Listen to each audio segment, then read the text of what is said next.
हलचल TV network और आप देख रहे हैं हलचल टीवी न्यूज़। हर हलचल पर नजर, हर हलचल की खबर। नमस्कार दर्शक मित्रों, हलचल टीवी न्यूज़ में आपનું હાર્દિક સ્વાગત છે।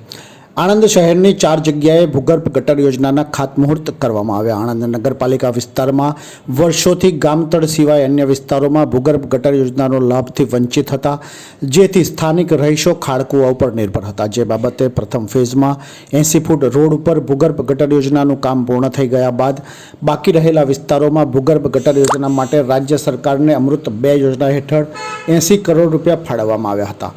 જે અંતર્ગત આજે આણંદના ધારાસભ્ય યોગેશભાઈ પટેલ, પાલિકા પ્રમુખ Jigneshbhai Patel, water works chairman Nayanaben Gohil, શહેરના પ્રમુખ મયુર પટેલ, જગત પટેલ, પૂર્વ ઉપપ્રમુખ છાયાબેન ઝાલા તથા હાલના ઉપપ્રમુખ સુમિત્રાબેન પડિયારની વિશેષ ઉપસ્થિતિમાં ખાતમુહૂર્ત કરવામાં આવ્યા હતા।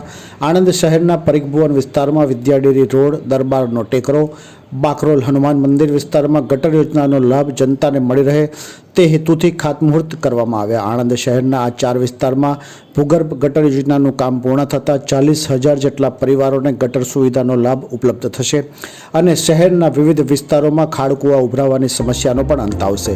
આગામી દિવસોમાં પણ નગરપાલિકા દ્વારા વિવિધ વિકાસના કામો હાથ ધરવામાં આવશે, જે ખાસ કરીને નગરજનોને સુવિધા મળે તેવા કામોને પ્રાધાન્ય આપવામાં આવશે।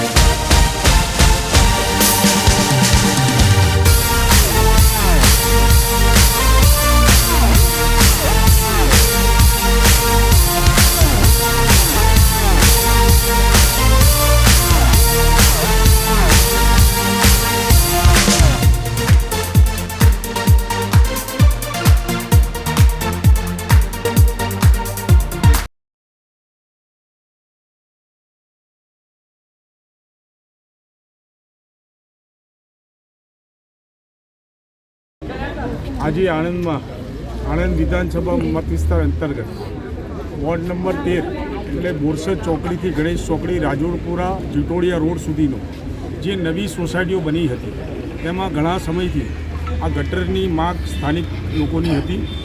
આદરણીય મુખ્યમંત્રી શ્રી ભૂપેન્દ્રભાઈ પટેલ સાહેબને આ બાબતે આ રજૂઆત કરતાં આજે આણંદ મત વિસ્તારમાં 80 કરોડ રૂપિયાના ખર્ચે લગભગ 150 કિલોમીટર લાંબી આ ગટર પાઇપો નખાવા જઈ રહી છે, ત્યારે આ વિસ્તારમાં પડતી તકલીફો જલ્દીથી જલ્દી દૂર થશે અને જલ્દીથી જલ્દી પાયાની આ સુવિધા અમે ઉપલબ્ધ કરાવીશું।